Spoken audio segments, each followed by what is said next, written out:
ఉభయ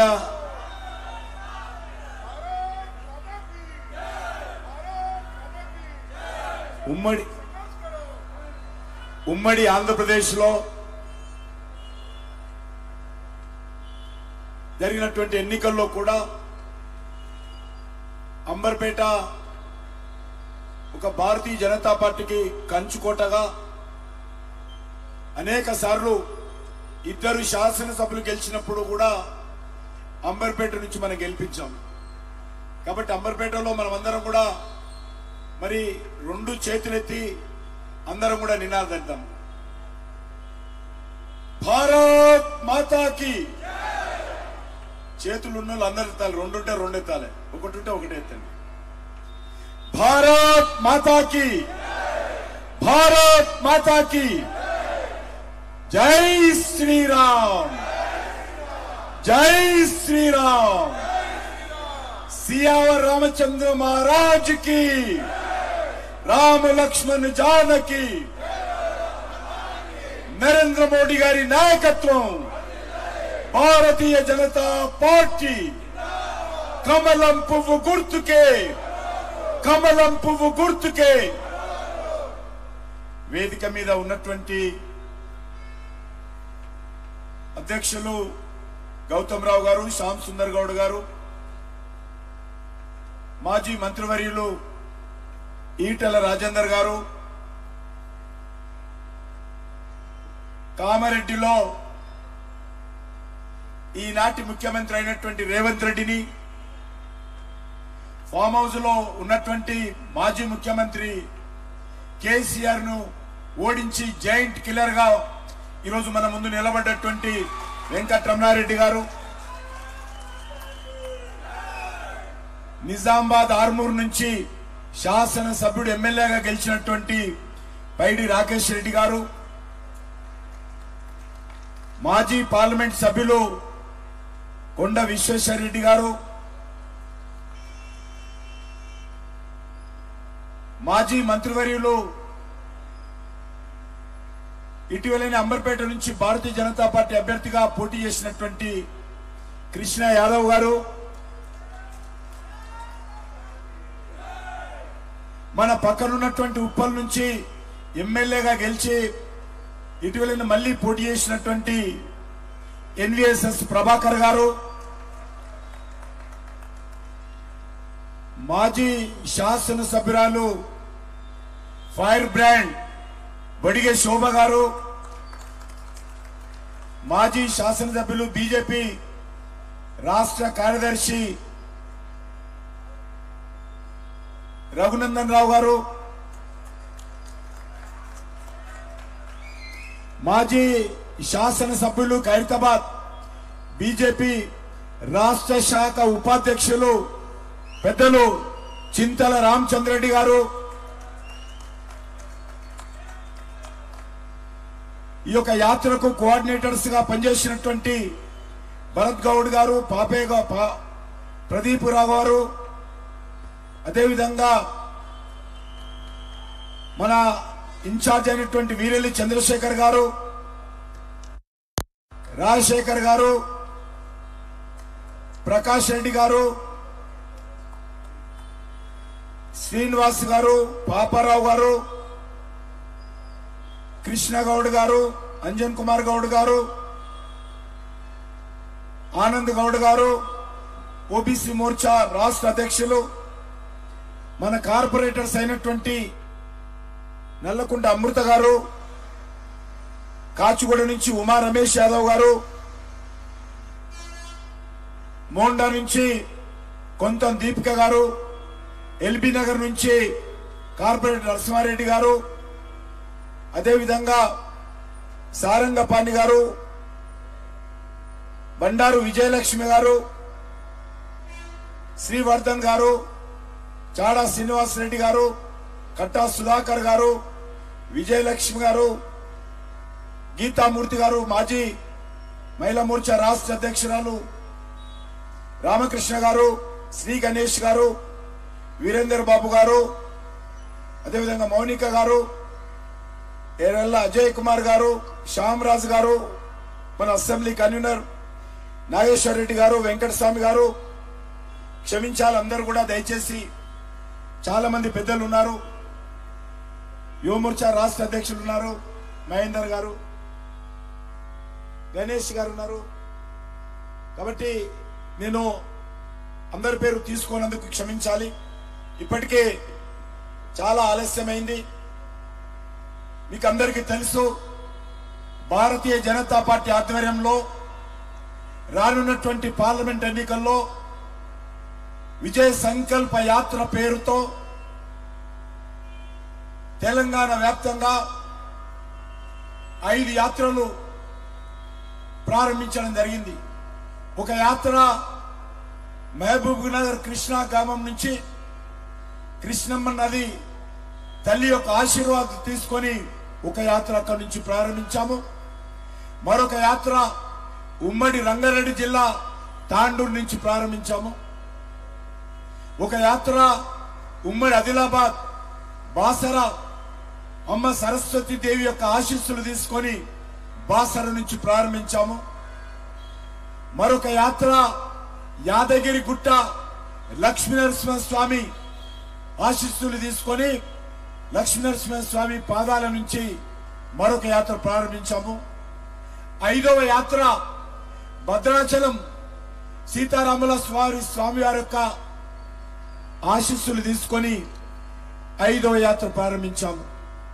ఈ 5 యాత్రలు కూడా తెలంగాణలోని 17 పార్లమెంటు నియోజకవర్గాలు, 114 అసెంబ్లీ నియోజకవర్గాల్లో పర్యటించి ఈరోజు ఇక్కడికి చేరుకోవడం జరిగింది. ఈరోజు చివరి యాత్రకు సంబంధించి చివరి కార్యక్రమం ఇది. మీ అందరికీ తెలుసు, ఏప్రిల్ మొదటి వారంలో లోక్సభకు ఎన్నికలు జరగనున్నాయి, పార్లమెంట్ ఎన్నికలు జరగనున్నాయి. ఈ దేశానికి ఎవరు ప్రధానమంత్రి కావాలో నిర్ణయించేటువంటి ఎన్నికలవి. ఈ దేశ భవిష్యత్తు ఎవరి చేతిలో ఉంటుందో నిర్ణయించేటువంటి ఎన్నికలు. ఈ దేశంలో శాంతి భద్రతలు పరిరక్షించాలంటే ఎవరి నాయకత్వం ఈ దేశానికి అవసరమో నిర్ణయించేటువంటి ఎన్నికలు. గతంలో నరేంద్ర మోడీ గారు 2014లో ప్రధానమంత్రి కాకముందు దేశ పరిస్థితి ఏ రకంగా ఉండింది, 2014 నుంచి ఈరోజు మరి 2024లో ఉన్నాం. అంటే ఆల్మోస్ట్ 9 సంవత్సరాలు కావస్తుంది. 9 సంవత్సరాలకు ముందు ఈ దేశ పరిస్థితి ఏ రకంగా ఉండింది, 9 సంవత్సరాలలో దేశంలో ఏ రకంగా పరిస్థితి ఉందో ఈ దేశంలో ఉన్నటువంటి ప్రతి ఓటరు, ఈ తెలంగాణలో ఉన్నటువంటి ప్రతి కుటుంబము ఆలోచన చేయాల్సిందిగా కోరుతా ఉన్నాం. నిర్ణయించుకునే ముందు, ఓటు వేసే ముందు మీరు చర్చించండి. మీ కుటుంబంలో మీ బంధువులతో చర్చించండి, మీ మిత్రులతో చర్చించండి. చర్చించినాక మీరు ఎవరికి ఓటు వేయాలో నిర్ణయించాల్సిందిగా కోరుతా ఉన్నాం. నరేంద్ర మోడీ గారు ప్రధానమంత్రి కాకముందు ఈ దేశంలో ఏ టీవీ చూసినా, ఏ పేపర్ చూసినా ప్రజాధనాన్ని దోపిడీ చేసినటువంటి వార్తలే, అవినీతి కుంభకోణాలే. ఆ రోజు కాంగ్రెస్ పార్టీ దేశంలో అధికారంలో ఉంది. 10 సంవత్సరాలు సోనియా గాంధీ నేతృత్వంలో, రాహుల్ గాంధీ నేతృత్వంలో, మన్మోహన్ సింగ్ గారు ప్రధానిగా ఆ రోజు కాంగ్రెస్ పార్టీ ప్రభుత్వం ఉంది. ఈ 10 సంవత్సరాలు కూడా ఏ రకంగా పేద ప్రజలు, సామాన్య ప్రజలు దగాకు గురి కాబట్టారు, ఏ రకంగా ప్రభుత్వ ధనం దుర్వినియోగమైందో ఈరోజు ప్రతి ఒక్కరు కూడా ఆలోచన చేయాలి. ఈరోజు గుండె మీద చేయి వేసుకొని చెప్పొచ్చు, నరేంద్ర మోడీ గారు నేతృత్వంలో ఆ రోజు ప్రభుత్వం వచ్చింది 2014లో. అంతకుముందు కాంగ్రెస్ పార్టీ 12 లక్షల కోట్ల రూపాయలు ప్రజాధనాన్ని దోపిడీ చేయడం జరిగింది. 12 లక్షల కోట్లు. అది 2G స్పెక్ట్రమ్ కుంభకోణం కానీ, బొగ్గు కుంభకోణం కానీ, కామన్వెల్త్ ఆటల పోటీల కుంభకోణం కానీ, లేక హెలికాప్టర్ల కుంభకోణం కానీ, ఆ రకంగా 12 సంవత్సరాలలో ఒక దాంట్లో అవినీతి జరగలేదని చెప్పడానికి వీల్లేదు. ఇందు గణనందు సందేహం లేదు. ఎక్కడ చూసినా కూడా కాంగ్రెస్ పటాయంలో దోపిడీ జరిగింది. మన రాష్ట్రంలో కూడా జలయజ్ఞం పేరుతో అనేక రకాల కుంభకోణాలు జరిగాయి కాంగ్రెస్ పటాయంలో. మరి ఆ రోజు ఎన్నికలు ప్రజలందరూ ఆలోచన చేశారు, ఈ కాంగ్రెస్ పార్టీ పోవాలి, ఈ యొక్క దోపిడీ చేసేటువంటి ప్రజల డబ్బును దోపిడీ చేస్తున్నటువంటి కాంగ్రెస్ పార్టీ ప్రభుత్వం పోవాలని ఆ రోజు నిర్ణయించి నరేంద్ర మోడీ గారు కట్టం పెట్టారు. ఒక విశ్వాసంతో కట్టం పెట్టారు. ఈరోజు మనం చేస్తా ఉన్నాను. ఆ రోజు మోడీ గారు గ్యారెంటీ ఇచ్చారు, నేను ప్రధానమంత్రిగా ఉన్నప్పుడు ఈ దేశంలో ₹1 కూడా అవినీతి జరగదు అని చెప్పి 2014లో హామీ ఇచ్చాడు. ఈరోజు గుండె మీద చేయి వేసుకొని మనం చెప్పొచ్చు, 2014 నుంచి గత 9.5 సంవత్సరాలుగా 2024 వరకు మమ్మల్ని విమర్శించేటువంటి ప్రతిపక్ష పార్టీలు కావచ్చు, మమ్మల్ని వ్యతిరేకించే శక్తులు కావచ్చు, ప్రచార ప్రసార సాధనాలు కావచ్చు, ఏ ఒక్కరు కూడా నరేంద్ర మోడీ గారి ప్రభుత్వంలో ₹1 దుర్వినియోగం జరిగింది అని చెప్పేటువంటి ఎవరికి కూడా ఆ ధైర్యం లేదు. ఎందుకంటే నరేంద్ర మోడీ గారు నీతివంతంగా పరిపాలన చేశాడు, నిజాయితీగా పరిపాలన చేశాడు, ధర్మపాలన చేశాడు, ప్రజల డబ్బుకు ధర్మకర్తగా ఉన్నాడు తప్ప ఎక్కడ కూడా ₹1 దుర్వినియోగం కాలేదు. అది మోడీ గ్యారెంటీ. మోడీ గ్యారెంటీ 9.5 సంవత్సరాలుగా చిత్తశుద్ధితో అమలు చేస్తా ఉన్నారు. అంతేకాదు దేశంలో ఆ రోజు ఎక్కడ చూసినా కూడా బాంబు పేలుళ్ళు, ఎక్కడ చూసినా కూడా ఉగ్రవాద కార్యక్రమాలు, ఎక్కడ చూసినా కూడా మరి AK-47లతో ప్రజలు కొంతమంది ఉగ్రవాదులు తిరిగే వాళ్ళు. జమ్మూ కాశ్మీర్లో, హైదరాబాద్లో ఎక్కడ చూసినా కూడా ఆ 10 సంవత్సరాలలో రైళ్లలో బాంబు పేలుళ్ళు చేస్తారు, హోటళ్లు పేల్చేస్తారు. మరి ఈరోజు ఆ రోజు చెప్పాము, ప్రజలందరూ కూడా ఆలోచన చేశారు, ఒక సమర్థవంతమైన నాయకుడు కావాలి దేశానికి. ఈరోజు గుండె మీద చేయి వేసుకొని చెప్పొచ్చు, కాంగ్రెస్ పార్టీలో ఎక్కడ చూసినా కూడా ఉగ్రవాద కార్యక్రమాలు జరిగాయి. కానీ 10 సంవత్సరాలలో నరేంద్ర మోడీ గారి నేతృత్వంలో దేశంలో ఉగ్రవాదాన్ని ఉక్కు పాదంతో అణిచివేసినటువంటి చరిత్ర నరేంద్ర మోడీ గారిని మనం చేస్తున్నాను. బీజేపీ ప్రభుత్వము టెర్రరిజం విషయంలో 0 టాలరెన్స్ తో పనిచేసిందని మనం చేస్తా ఉన్నాను. అందుకే ఈరోజు పాకిస్తాన్ ISI ఉగ్రవాదులు దేశాన్ని వదిలిపెట్టి పాకిస్తాన్కి వెళ్ళిపోయారు. ఈరోజు పాకిస్తాన్ ISIకి సంబంధించి ఉగ్రవాద కార్యక్రమాలతో ఈరోజు ఎక్కడ కూడా కనిపించదు. పాకిస్తాన్ తోక ఆడించడం లేదు. కాంగ్రెస్ పార్టీ ఉన్నప్పుడు పాకిస్తాన్ ఆడింది ఆటగా, పాడిందే పాటగా ఈ భారతదేశంలో పూర్తిగా ఎక్కడ అనుకుంటే అక్కడ బాంబు పేలుళ్లు చేసే శక్తి పాకిస్తాన్ కు ఉండేది. కానీ ఈరోజు ఆ పరిస్థితి లేదు. దేశంలో పూర్తిగా పాకిస్తాన్ ISI కార్యక్రమాలను అణిచివేశాము, అడ్రస్ లేకుండా చేశామని సందర్భంగా మనం చేస్తున్నాం. అంతేకాదు ఈరోజు దేశంలో జాతీయ రహదారులు అద్భుతంగా నిర్మాణం చేశాం. స్వాతంత్రం వచ్చిన తర్వాత నరేంద్ర మోడీ గారు ప్రధానమంత్రి అయ్యేంత వరకు 65 సంవత్సరాలు ఎంత మేరకు జాతీయ రహదారులు వేశారో అంతకంటే ఎక్కువ ఈ 9.5 సంవత్సరాల్లో 65 సంవత్సరాల రోడ్లు వేశారు. కానీ 9 సంవత్సరాల్లో అంతకంటే ఎక్కువ రోడ్లు వేశాం. నరేంద్ర మోడీ గారు వచ్చిన తర్వాత ఎయిర్పోర్ట్లు కావచ్చు, మెడికల్ కాలేజీలు కావచ్చు, యూనివర్సిటీలు కావచ్చు, డిగ్రీ కాలేజీలు కావచ్చు, అద్భుతంగా ఈ 9.5 సంవత్సరాలలో దేశంలో అనేక రకాలుగా 65 సంవత్సరాలు ఎంత ఉండిందో అంతకంటే ఎక్కువగా మెడికల్ కాలేజీలు వచ్చాయి, అంతకంటే ఎక్కువగా ఐఐటీలు వచ్చాయి, అంతకంటే ఎక్కువగా ఈరోజు ఈ రాష్ట్ర దేశంలో డిగ్రీ కాలేజీలు వచ్చాయి, యూనివర్సిటీలు వచ్చాయి. ఎయిమ్స్ హాస్పిటల్ నరేంద్ర మోడీ గారి నేతృత్వంలో దేశంలో అనేక ప్రాంతాలు ఏర్పాటు చేశాం. మన హైదరాబాద్ లో బీబీ నగర్ లో కూడా ఎయిమ్స్ హాస్పిటల్ ఏర్పాటు చేయడం జరిగింది. సనత్ నగర్ లో ఈఎస్ఐ హాస్పిటల్ ఏర్పాటు చేయడం జరిగింది. సనత్ నగర్ లో ఈఎస్ఐ మెడికల్ కాలేజ్ ఏర్పాటు చేయడం జరిగింది. బీబీ నగర్ లో ఎయిమ్స్ మెడికల్ కాలేజ్ ఏర్పాటు చేయడం జరిగింది. అంతేకాదు, గతంలో నరేంద్ర మోడీ గారి రాకముందు ఈ దేశంలో విద్యుత్ కోతలు ఉండేది.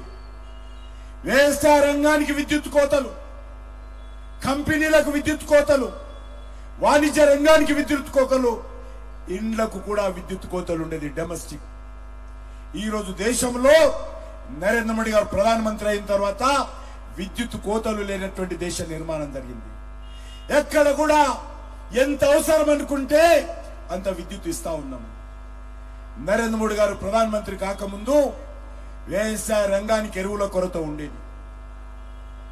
కాంగ్రెస్ హయాంలో ఎరువులు బ్లాక్ మార్కెటింగ్ జరిగేది. రైతులకు వెళ్లాల్సినటువంటి ఎరువులు దారి మళ్లించేవాళ్ళు. కానీ ఈరోజు యూరియాను వేప పూత పూసినటువంటి నీమ్ కోటెడ్ యూరియా ద్వారా దేశంలో యూరియా బ్లాక్ మార్కెట్ ఆపడం జరిగింది. దేశంలో ఈరోజు రైతులకు ఎప్పుడు కావాలన్నా, ఎంత కావాలన్నా, ఎక్కడ కావాలన్నా, ఎవరికి కావాలన్నా ఈరోజు యూరియా అందుబాటులో ఉంది. యూరియా కొరత లేనటువంటి భారతదేశాన్ని నిర్మాణం చేయడం జరిగింది. మన తెలంగాణలో కూడా రామగుండంలో యూరియా పరిశ్రమకు నరేంద్ర మోడీ గారే భూమి పూజ చేశారు. నరేంద్ర మోడీ గారే యూరియా పరిశ్రమను ప్రారంభించడం జరిగింది. ఆ రకంగా నరేంద్ర మోడీ గారి గ్యారెంటీ యూరియా కొరత లేనటువంటి భారతాన్ని నిర్మాణం చేయడం జరిగింది. నరేంద్ర మోడీ గారి గ్యారెంటీ ఈ దేశంలో విద్యుత్ కొరత లేనటువంటి దేశాన్ని నిర్మాణం చేయడం జరిగింది. ఈ దేశంలో వంట గ్యాస్ కనెక్షన్లు ధనవంతులకు, డబ్బులున్న వాళ్లకు మాత్రమే వంట గ్యాస్ ఉండేది, మా పేదవాళ్లకు కాదనేటువంటి అభిప్రాయం ఉండేది. కానీ ఈరోజు మనం చేస్తా ఉన్నాను, నరేంద్ర మోడీ గారు ఒక పేద కుటుంబంలో పుట్టాడు కాబట్టి పేదవాళ్ల కష్టాలు తెలుసు. నరేంద్ర మోడీ గారి తల్లి గారు కట్టెల పొయ్యి మీద వంట చేసేది. కట్టెల పొయ్యి మీద వంట చేస్తే నరేంద్ర మోడీ గారు తల్లి కళ్ళల్లో నీళ్లు చూశాడు. డాక్టర్లు చెప్తారు, ఒక్కసారి కట్టెల పొయ్యి మీద వంట చేస్తే 100 సిగరెట్లతో మగవాళ్ళ ఆరోగ్యం ఎంత దెబ్బతింటుందో ఒక్కసారి కట్టెల పొయ్యి మీద వంట చేస్తే మన మాతృమూర్తులు, మన తల్లుల యొక్క ఆరోగ్యం అంతా దెబ్బతింటది. అందుకే నరేంద్ర మోడీ గారు ఒక పట్టుదలతో ఏ ఒక్క ఇల్లు కూడా వంట గ్యాస్ లేకుండా, ఎల్పిజి సిలిండర్ లేకుండా ఉండొద్దని చెప్పి దేశంలో ప్రతి ఇంటికి, అది గుడిసె గాని, దళితుడు గాని, పేదవాడు గాని, ఎవరికైనా గాని సిలిండర్ లేనటువంటి ఇల్లు ఉండొద్దని చెప్పి దేశంలో ప్రతి ఒక్కరికి కూడా వంట గ్యాస్ సిలిండర్ ఇచ్చినటువంటి గొప్ప నాయకుడు నరేంద్ర మోడీ గారు. ఇది నరేంద్ర మోడీ గారు ఇచ్చినటువంటి గ్యారెంటీ అని మనం చేస్తా ఉన్నాం. అంతేకాదు, ఈ దేశంలో పేదవాళ్ళు అనారోగ్యానికి గురైతే ప్రైవేట్ హాస్పిటళ్లలో ఆస్తులమ్మి, బంగారం అమ్మి ఈరోజు హాస్పిటళ్లకు ప్రాణం మీద మమకారంతో కుటుంబ సభ్యులు తీసుకెళ్తారు. హాస్పిటల్లో బిల్లు కట్టలేక అప్పుల పాలైన అనేక రకాల ఇబ్బందులకు గురవుతున్నారు. అందుకే నరేంద్ర మోడీ గారి ప్రభుత్వము ఆయుష్మాన్ భారత్ పేరుతో ప్రతి కుటుంబానికి నచ్చిన ప్రైవేట్ హాస్పిటల్లో ఏ రకమైనటువంటి ట్రీట్మెంట్ కైనా నరేంద్ర మోడీ గారు ఇస్తున్నారు. 5 సంవత్సరానికి 5 లక్షల రూపాయల విలువ గలటువంటి ఆయుష్మాన్ భారత్ ఈరోజు ఇన్సూరెన్స్ పథకము పేదవాళ్ళందరికీ ఇచ్చాడు. ఇది నరేంద్ర మోడీ గారు అమలు చేసినటువంటి మోడీ గ్యారంటీ అని మనం చేస్తా ఉన్నాం. అంతేకాదు పేదవాళ్ళందరికీ కూడా వంట గ్యాస్ కనెక్షన్ తో పాటు బ్యాంక్ అకౌంట్ కూడా ఉండాలని నిర్ణయించాం. గతంలో బ్యాంక్ అకౌంట్ కావాలంటే అనేక రకాల ఇబ్బందులు ఉండేది. ఒకరు షూరిటీ ఇవ్వాలి, బ్యాంకులలో 1500, 2000, 3000 కడితేనే బ్యాంక్ అకౌంట్ ఓపెన్ చేసేవాళ్ళు. కానీ ఈరోజు ₹1 కట్టకుండా, ఎవరి షూరిటీ లేకుండా ఏ పేదవాడైనా, ఏ పేద తల్లైనా, ఏ పొదుపు సంఘం బిడ్డ అయినా నేరుగా బ్యాంకులకు వెళ్ళి బాజాప్తా మాకు జనధన్ అకౌంట్ కావాలి, మోడీ అకౌంట్ కావాలి, నరేంద్ర మోడీ అకౌంట్ కావాలంటే గౌరవంగా బ్యాంకు వాళ్ళు కూర్చునబెట్టి ఈరోజు ₹1 తీసుకోకుండా, ఎవరి షూరిటీ లేకుండా పేదవాళ్ళందరికీ మన ప్రధానమంత్రి నరేంద్ర మోడీ గారే షూరిటీ ఇచ్చి ఈరోజు అకౌంట్ ఓపెన్ చేసినటువంటి చరిత్ర ఈరోజు నరేంద్ర మోడీ గారిది. ఇది మోడీ గారు ఇచ్చినటువంటి గ్యారంటీ అని మనం చేస్తాం. ఈరోజు మనకు తెలుసు కరోనా వచ్చినప్పుడు ఎంత బాధపడ్డామో, ఎంత భయపడ్డామో, మన భవిష్యత్ ఏమైపోతుంది, ఉంటామా బతుకుతామా లేదా అనేటువంటి భయము అందరిలో ఉంది. చాలా మంది చెప్పారు భారతదేశం జనాభా ఎక్కువ, సగం జనాభా చనిపోతుందని చెప్పారు. అంటే 70 కోట్ల మంది చనిపోతారని చెప్పి ఆ రోజు ప్రచారం చేయడం జరిగింది. భయపెట్టించారు. ఎంత భయంకరం అంటే అది కనిపించని వ్యాధి. రోగం ఎక్కడి నుంచి వస్తుందో, రోగం ఎట్లుంటుందో, ఎవరి ద్వారా వస్తుందో, ఆ రోగానికి మందేందో కూడా తెలియనటువంటి భయంకరమైనటువంటి పరిస్థితి యావత్ ప్రపంచాన్ని పట్టి పీడించింది. అటువంటి పరిస్థితుల్లో నరేంద్ర మోడీ గారు ధైర్యంగా ప్రధానమంత్రిగా ఉన్నాడు కాబట్టి అందరికీ ధైర్యం ఇచ్చి నేనున్నాను, మనమందరం కలిసి కట్టుగా ఈ 140 కోట్ల మందిని ఈ కరోనా అనేటువంటి రోగాన్ని ఓడిద్దామని చెప్పి ఆయన ఈరోజు అందరినీ ఏకం చేసి ధైర్యం ఇచ్చాడు.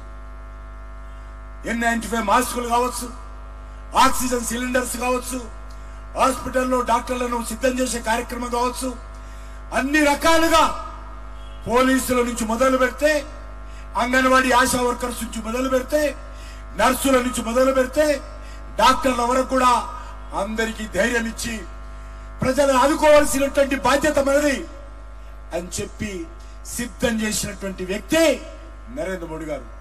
అంతేకాదు కరోనాకు మందేందో తెలియదు.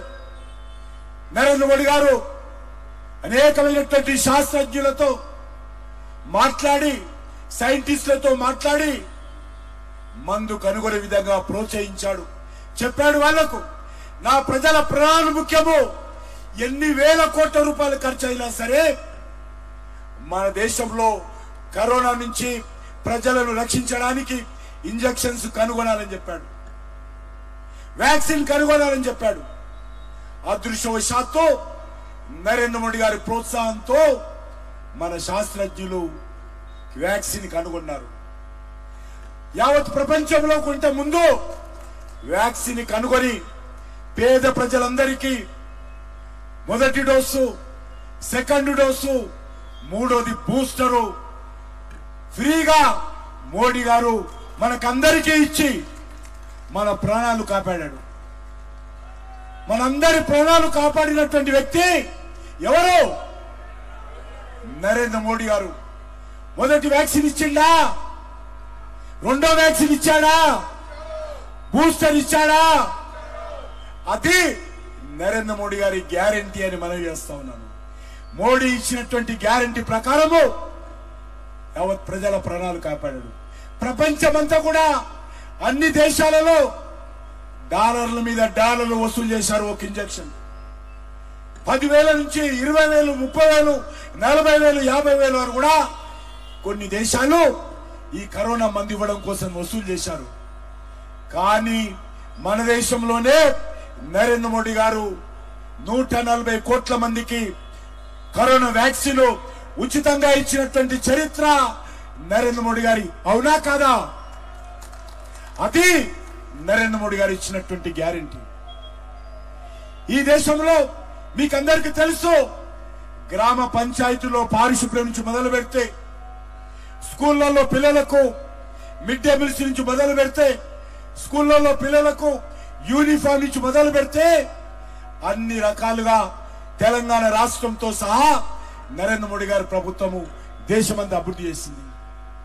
గత 9 సంవత్సరాలుగా మన తెలంగాణ రాష్ట్రంలో నరేంద్ర మోడీ గారి ప్రభుత్వము 9 లక్షల కోట్లకు పైగా తెలంగాణ అభివృద్ధి కోసం ఖర్చు పెట్టింది. ఎన్ని కోట్లు? 9 లక్షల కోట్లు 9 సంవత్సరాలలో తెలంగాణలో ప్రభుత్వం ఖర్చు పెట్టింది. దేశంలో ఈరోజు ఎక్కడ ఉగ్రవాదం లేదు, ఎక్కడ తీవ్రవాదం లేదు, ఎక్కడ ఆర్డిఎక్స్ లేవు, ఎక్కడ బాంబు పేలులు లేవు, మతకాలాలు లేవు, కర్ఫ్యూలు లేవు. నరేంద్ర మోడీ గారు గ్యారెంటీ ఇచ్చాడు కాబట్టి దేశంలో ఈరోజు ధైర్యంగా తిరుగుతా ఉన్నాం. దేశంలో మతకాలాలు లేవు, బాంబు పేలులు లేవు, అన్ని రకాలుగా సంతోషంగా ఉన్నాము. నరేంద్ర మోడీ గారు మరొక గ్యారెంటీ ఇచ్చారు. జమ్మూ కాశ్మీర్ లో ఆర్టికల్ 370 తీసేస్తామని చెప్పాడు. ప్రజలు మెజార్టీ ఇచ్చారు. ఆర్టికల్ 370 తొలగించినటువంటి చరిత్ర అనేక రాజకీయ పార్టీలు వ్యతిరేకించిన, కాంగ్రెస్ పార్టీ వ్యతిరేకించిన ఆర్టికల్ 370 తొలగించిన విషయం మనం చేస్తున్నాం. ముస్లిం ఆడబిడ్డల మీద కత్తిలా వేయనటువంటి తలాక్ అనేటువంటి విధానాన్ని రద్దు చేసి ముస్లిం 10 కోట్ల మంది ఆడబిడ్డలకు ఒక అన్నగా, ఒక తమ్ముడిగా, ఒక ఆత్మీయుడిగా ఈరోజు నరేంద్ర మోడీ గారు త్రిపుల్ తలాక్ నిషేధం చేస్తూ చట్టాన్ని చేసినటువంటి ఘనత నరేంద్ర మోడీ గారి ప్రభుత్వాన్ని. ఇది నరేంద్ర మోడీ గారు ముస్లిం మహిళలకు ఇచ్చినటువంటి గ్యారెంటీ అని మనం చేస్తాము.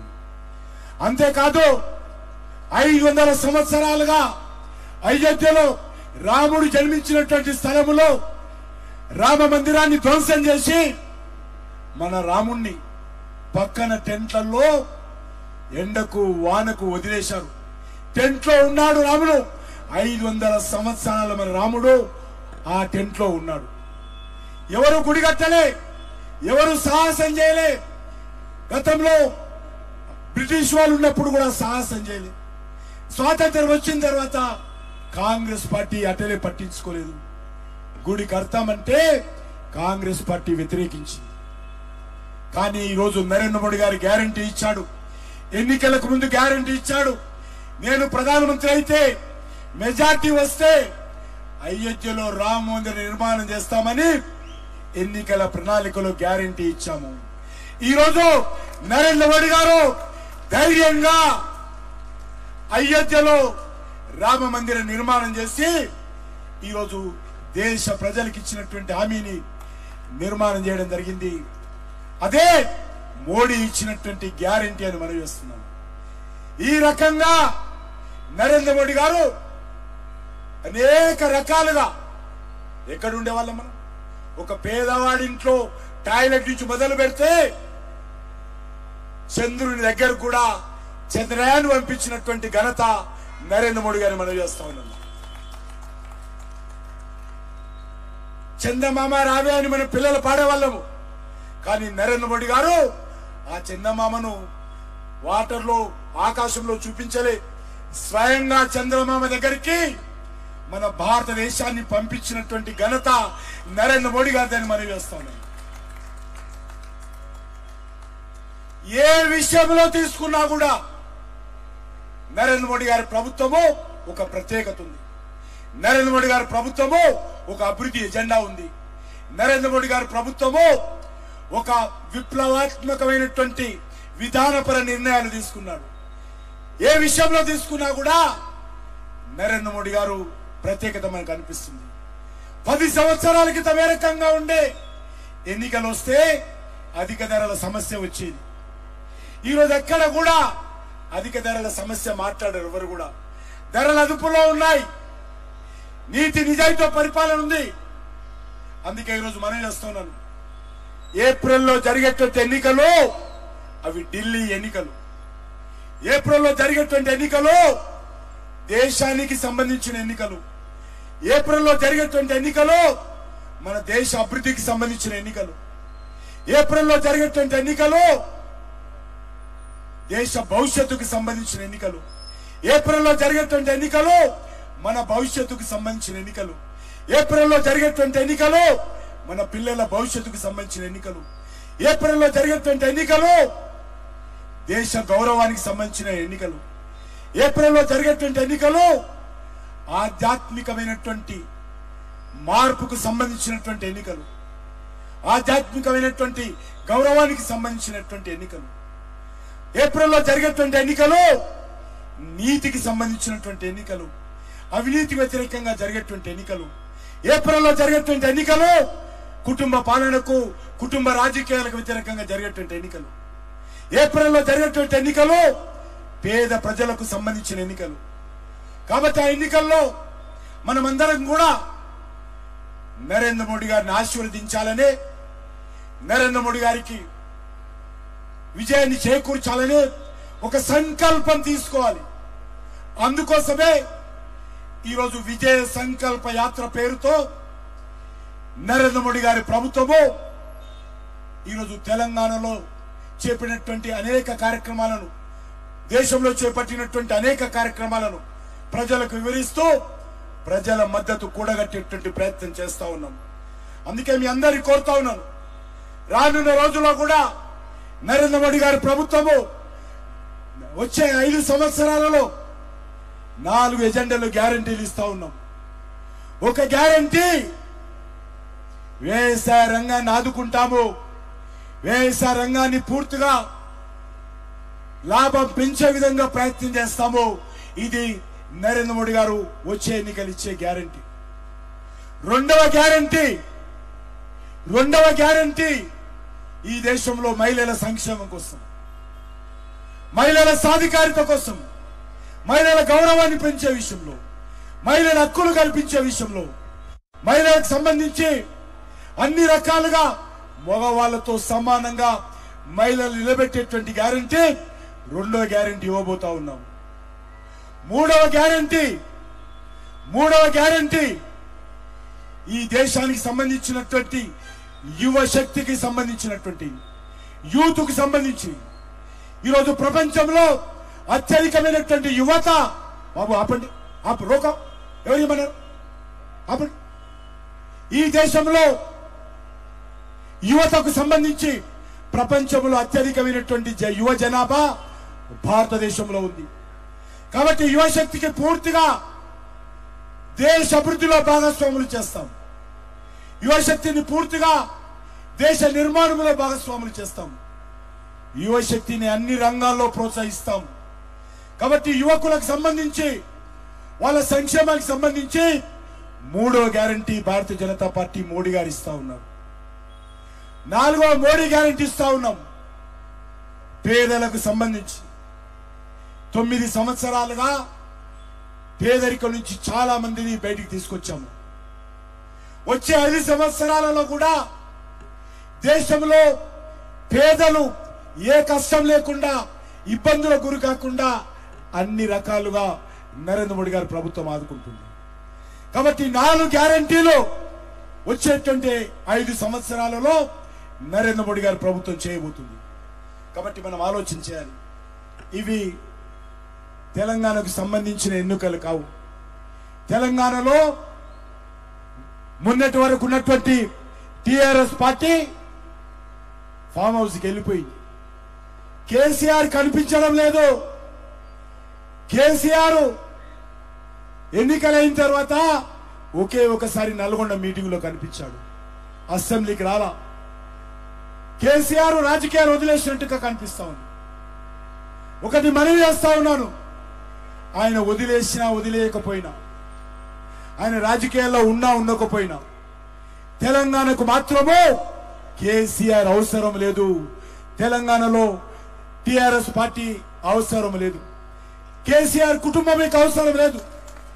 9.5 సంవత్సరాలుగా టిఆర్ఎస్ పార్టీ చేసినటువంటి దోపిడీ, కేసీఆర్ కుటుంబం చేసినటువంటి అహంకార పూరితమైనటువంటి పరిపాలన, కేసీఆర్ చేసినటువంటి కుటుంబ పాలన చాలు చాలు చాలు. కాబట్టి కేసీఆర్ పార్టీ, బీఆర్ఎస్ పార్టీ నిన్నటి పార్టీ. ఆ పార్టీకి రేపనేది లేదు. ఆ పార్టీకి భవిష్యత్తు లేదు. తెలంగాణలో కాదు, ఎక్కడా భవిష్యత్తు లేదు. బీఆర్ఎస్ పార్టీ ఫామ్ హౌస్ కు మాత్రమే పరిమితం అవుతుంది. కాబట్టి తెలంగాణ ప్రజలారా, టిఆర్ఎస్ పార్టీకి ఒక్క ఓటు వేసినా అది మన పక్కనున్నటువంటి మూసిలో వేసినట్టే. టిఆర్ఎస్ పార్టీ గెలిచేది లేదు, చచ్చేది లేదు. ఒక సీటు గెలిచినా తెలంగాణకు వచ్చే లాభం లేదు. టిఆర్ఎస్ పార్టీ ఒక సీటు గెలవకపోయినా తెలంగాణకు వచ్చే నష్టం లేదు. కాబట్టి నేను తెలంగాణ ప్రజలను కోరుతా ఉన్నాను, ఒక్క ఓటు కూడా టిఆర్ఎస్ పార్టీకి వేసినా అది మన పక్కనే కిలోమీటర్ కూడా లేదు మూసి. ఆ మూసిలో వేసినట్టే టిఆర్ఎస్ పార్టీ ఓటేస్తే. కాబట్టి ఒక్కరు కూడా మీ ఓటు వృధా చేసుకోకండి. ఎందుకంటే టిఆర్ఎస్ పార్టీ ఢిల్లీలో ఏమీ లేదు. టిఆర్ఎస్ పార్టీ ముందు లేదు, టిఆర్ఎస్ పార్టీ వెనక లేదు. ఢిల్లీలో వాళ్ళు వచ్చి చేసేది ఏమీ లేదు. కాబట్టి టిఆర్ఎస్ పార్టీ ఓటేస్తే అది పూర్తిగా దుర్వినియోగం. ఇక రెండోది కాంగ్రెస్ పార్టీ. కాంగ్రెస్ పార్టీ దేశంలో రోజు రోజుకు కనుమరుగవుతా ఉంది. 2 రాష్ట్రాల్లోనే ఉంది. ఇప్పుడు 3వ రాష్ట్రం కూడా ఉంటుందా తెలియదు, హిమాచల్ ప్రదేశ్. ఆ పరిస్థితి ఉన్నది. భారతీయ జనతా పార్టీ ఎన్డీఏ అనేక రాష్ట్రాల్లో ఉంటే కాంగ్రెస్ పార్టీ 3 రాష్ట్రాల్లో ముఖ్యమంత్రులు ఉన్నారు. హిమాచల్ ప్రదేశ్ లో ఉండే 3వది, అది కూడా ఆయన రాజీనామా చేశాడు. ఇవాళ ఏమైందో తెలియదు, ఉన్నదా పోయిందా ప్రభుత్వం తెలియదు. ఇక ఉండేది కర్ణాటక, తెలంగాణ. కర్ణాటకలో కూడా మన తెలంగాణలో ఇచ్చినట్టే 5 గ్యారెంటీలు ఇచ్చారు. ఏ గ్యారెంటీ అమలు చేయలే. కర్ణాటకలో ఈరోజు కాంగ్రెస్ పార్టీ ఈరోజు ప్రజలలో తిరిగే పరిస్థితి లేదు. రేపు లోక్సభ ఎన్నికల్లో మొత్తం సీట్లు అక్కడ ప్రభుత్వం ఉన్నప్పటికీ, కర్ణాటకలో కాంగ్రెస్ ముఖ్యమంత్రి ఉన్నప్పటికీ భారతీయ జనతా పార్టీ మొత్తం సీట్లు గంప గుత్తగా బీజేపీని గెలిపించబోతా ఉన్నారు కర్ణాటక ప్రజలు మనవి వస్తుంది. ఇక మిగిలింది కాంగ్రెస్ పార్టీ తెలంగాణలో గ్యారంటీల పేరుతో మేము కేసీఆర్ మనకు జీతాలు ఇస్తలేడు, కేసీఆర్ దోచుకుంటున్నాడు అని చెప్పి రాహుల్ గాంధీ అనేక అబద్ధాలాడి అనేక గ్యారంటీలు చేసి తెలంగాణలో కాంగ్రెస్ పార్టీ అధికారంలోకి వచ్చింది. ఈరోజు మనం వేస్తా ఉన్నాను, బీఆర్ఎస్ పాలనకు కాంగ్రెస్ పాలనకు తేడా లేదు. ఆ రోజు కేసీఆర్ కుటుంబం తెలంగాణను పరిపాలిస్తే ఈరోజు రాహుల్ గాంధీ కుటుంబం తెలంగాణను పరిపాలిస్తుంది. ఆ రోజు కేసీఆర్ కుటుంబం తెలంగాణ ప్రజల మీద దోపిడీ చేస్తే ఈరోజు రాహుల్ గాంధీ వాళ్ళ మూట ఈరోజు తెలంగాణ ప్రజల మీద పడి దోపిడీ చేయడం కోసం ప్రయత్నం చేస్తున్నారు. 10 సంవత్సరాలుగా అధికారంలో లేరు కాంగ్రెస్ పార్టీ. ఆకలితో ఉన్నారు, ఆవురవురు అంటున్నారు. దొరికినట్టుగా కుట్రలు చేస్తూ ఉన్నారు. ఈరోజు కాంగ్రెస్ పార్టీ ప్రభుత్వం కంపెనీల దగ్గర, కాంట్రాక్టర్ల దగ్గర, బిల్డర్ల దగ్గర, రియల్ ఎస్టేట్ వ్యాపారస్తుల దగ్గర ఒకరొకరిని పిలిచి బెదిరిస్తా ఉన్నారు. రాహుల్ గాంధీ ట్యాక్స్ తెలంగాణ ప్రజల మీద వేస్తా ఉన్నారు. ఓటేసిన పాపానికి కాంగ్రెస్ పార్టీకి ఓటేసిన పాపానికి, కాంగ్రెస్ పార్టీని అధికారంలో తెచ్చిన పాపానికి ఈరోజు రాహుల్ గాంధీ ట్యాక్సీ తెలంగాణ ప్రజల మీద వేస్తా ఉన్నారు. ఈ ఎన్నికల్లో కాంగ్రెస్ పార్టీకి పార్లమెంటులో ఉన్న 40 సీట్లు కూడా తగ్గుతాయి. కాంగ్రెస్ పార్టీకి భవిష్యత్తు లేదు.